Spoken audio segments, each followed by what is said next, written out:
Pasok na kami sa school. Ready na siya. Pasok kami sa school. Ihatid ko siya sa school. Huwag na ito, may payong man. Ha? May payong man. Hindi man? Tika lang. Hindi na Malo. po tayo. Maingay si Marky. Hindi na. Tika, isara mo yung gate. Isara mo yung gate. Okay. Ready na kami. School. Dating. Dito, dali, dito. Hawak ka sa akin. Ito po, lakad lang kami kasi ayoko mag-drive sa e-bike eh. Ayaw mo?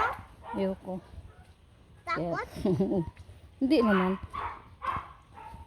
Hawak ka ha. Ito po yung nilalakaran. Malapit lang naman to eh kasi ano lang, walking distance lang. Kaya okay na rin maglakad. Parang exercise ko na rin. Pagdating ng husband ko, siya na maghahatid sundo. Kita tulog mo Sa dito school. tao. Opo, tulog pa sila. Tulog adan tayo, tulog. Ayoko kasi mag-drive ng ano. Ito no, tandi sa tulog. Hindi. Gisang man.